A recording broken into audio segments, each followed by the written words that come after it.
Welcome to The Explainer. You ever face a choice where one option is cheaper right now, but another one feels like it might save you more money down the road? Well, today we're going to break down the exact financial framework that helps big companies, and really even you, figure out what something truly costs over its entire life. And to get our heads around this, we're going to jump into a real-world, multi-million-dollar decision a company had to make. And what's so fascinating here is how the right answer can completely change depending on the questions you ask. So let's meet our company for this story, Angular Enterprises. They're a brand new semiconductor manufacturer. And to make their microchips, they need a huge, constant supply of ultra-pure water. They've narrowed it down to two very different options. Okay, here's the initial breakdown. Right off the bat, you can see the seawater option is cheaper up front. That's the first cost of 20 million bucks. But then look at the annual operating cost. The groundwater option is actually cheaper to run every single year. Oh, and that last line, salvage value, that's just the cash they figure they can get back by selling off the used equipment after 10 years. Think of it as a little credit at the very end. So you see the problem, right? It all boils down to this. Do you pay less now with the seawater system, or do you pay less over time with the groundwater system? How in the world do you compare these when the money is leaving your bank account at totally different times?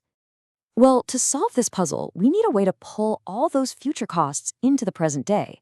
And lucky for us, there's a financial tool designed for exactly this. It lets us make a true apples-to-apples comparison. It's a concept called present worth, or PW, and you can just think of it like a time machine for money. It tells you what a future cost is actually worth in today's dollars.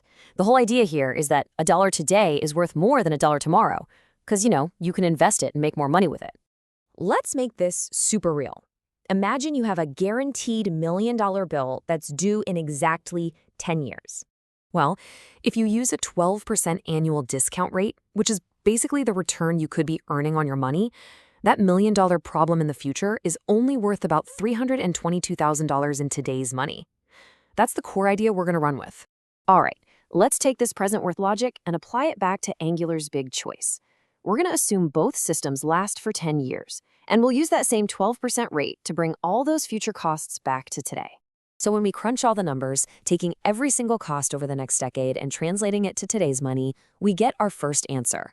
As you can see, the total lifetime cost of the seawater system in today's dollars is about $30.6 million. The groundwater system, it's more expensive, coming in at over $33 million. So there you have it. Based on these numbers, the seawater system is the cheaper choice by about $2.5 million in today's money. It's a no-brainer. Case closed, right? Well, not so fast, because in the real world, just one tiny new piece of information can change absolutely everything. Here's the twist. It turns out that seawater is way more corrosive than groundwater. And what that means is the equipment for the seawater system isn't going to last for 10 years. Nope, its real lifespan is only 5 years. And this just throws a huge wrench in the works. You can't just compare a 5-year system to a 10-year one. It's not fair. It actually violates a key rule of this kind of analysis called the equal service requirement. But there's a workaround. The seawater system can be totally refurbished for $10 million at that 5-year mark, which would extend its life to the full 10 years. So how do we make this a fair fight again? Well, there are two standard ways to handle projects that have different lifespans to make sure we're getting that equal service. The first way is to look at the long haul. It's called the least common multiple method. For us, that's 10 years. We'll factor in that $10 million refurbishment for the seawater system. The second way is more of a sprint. We use a study period. We can just set a fixed window, say 5 years, and completely ignore any costs that happen after that date. And check this out. When we analyze this over the full 10 years, the decision completely flips on its head. That $10 million refurbishment in the future, even when we discount it back to its present value, makes the seawater system's total cost shoot up to over $36 million.